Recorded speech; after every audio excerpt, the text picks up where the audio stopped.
Hello बच्चों, let's see this question. The question says the resistance of each arm of a Wheatstone bridge is 10 ohm. A resistance of 10 ohm is connected in series with the galvanometer.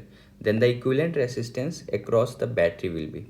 Question में हमें एक Wheatstone bridge बनाना है जिसका हर arm 10 ओम का है और एक galvanometer के साथ 10 ओम के रेसिस्टेंस को सीरीज में कनेक्ट करना है और हमें इक्विवेलेंट रेसिस्टेंस फाइंड करना है. की concept of the question is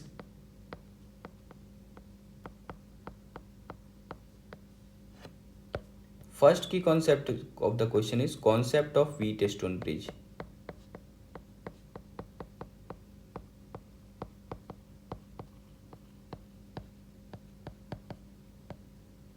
And second key concept of the question is combination of resistance.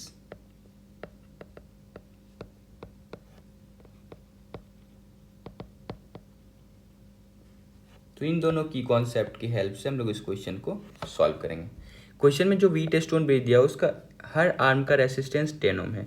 तो व्हीटस्टोन एक्चुअल में कैसा होता है, तो ये मैं यहाँ पे बना रहा हूँ. सपोज ये दोनों एंड पॉइंट है, ए पॉइंट और इसे मैं बी पॉइंट बोल दे रहा हूँ. इसी पॉइंट के अबाउट बैटरी अगर लगा हुआ होगा, सपोज एक बैटरी लगा हुआ होगा इस पॉइंट के अबाउट. और व्हीटस्टोन आप कैसे बना सकते हो, यहाँ पे 2 पॉइंट और आप कंसीडर कर सकते हो.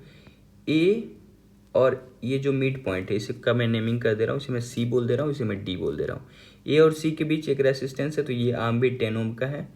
और ए और डी के बीच में भी जो रेसिस्टेंस है ये भी 10 ओम का है. सी और बी के बीच में जो रेसिस्टेंस है ये भी 10 ओम का है. और फाइनली डी और बी के बीच में जो रेसिस्टेंस है ये भी 10 ओम का है, क्योंकि क्वेश्चन में दिया हुआ है ईच आर्म इज 10 ओम. इसके बाद क्या किया है, 10 ओम को कनेक्ट किया गया सीरीज में गैल्वेनोमीटर के साथ. तो हम लोग क्या कर रहे हैं, यहाँ पे 10 ओम को आप कनेक्ट कर दो सीरीज में गैल्वेनोमीटर के साथ. अब हमें फाइनली इक्विवेलेंट रेसिस्टेंस फाइंड करना है इन दोनों को, यानी बैटरी के अबाउट, यानी ए और बी के अबाउट. तो आप इजीली देख पा रहे होगे कि ये जो व्हीटस्टोन ब्रिज है ये बैलेंस व्हीटस्टोन ब्रिज है. वो कैसे निकालते हैं, ये चारों जो रेसिस्टेंस है, सपोज इसे आप R1 बोल दो, इसे आप R2 बोल दो, इसे आप R3 बोल दो और इसे आप R4 बोल दो. बैलेंस व्हीटस्टोन ब्रिज का कॉन्सेप्ट होता है R1/R2 is equal to R3/R4. अगर ये रेशियो बराबर हो जाता है तो बीच में जो रेसिस्टेंस लगा हुआ है या गैल्वेनोमीटर जो बीच में लगा हुआ है इससे कोई करंट पास नहीं होगा, या फिर इस रेसिस्टेंस को आप हटा सकते हो. तो क्या हम लोग चेक कर लेते हैं एक बार कि R1/R2 बराबर है. तो R1 की जगह 10 है, R2 की जगह भी 10 है, R3 की जगह भी 10 है और R4 की जगह भी 10 है. तो आप देख पा रहे हो ये रेशियो बराबर हो रहा है. इसका मतलब ये बीच वाला जो रेसिस्टेंस है या गैल्वेनोमीटर इससे कोई करंट पास नहीं होगा. तो ये हमारे किसी काम का नहीं है, आप उसे एलिमिनेट कर सकते हो.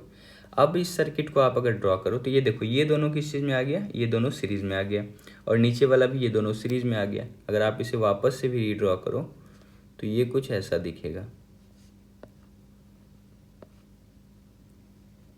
ये कुछ ऐसा दिखेगा. ये 10 है, ये भी 10 है, 10 है और यहाँ पे 10 है. ये पॉइंट ए है और पॉइंट बी, इन दोनों पॉइंट के बाद बैटरी लगा हुआ है. अब आप देखोगे 10 सीरीज में आ गया, ये 20 हो गया और ये 10 और ये 10 भी सीरीज में है तो ये 20 हो गया. तो 20 और 20 पैरेलल में है तो मैं नेक्स्ट पेज में ले रहा हूँ.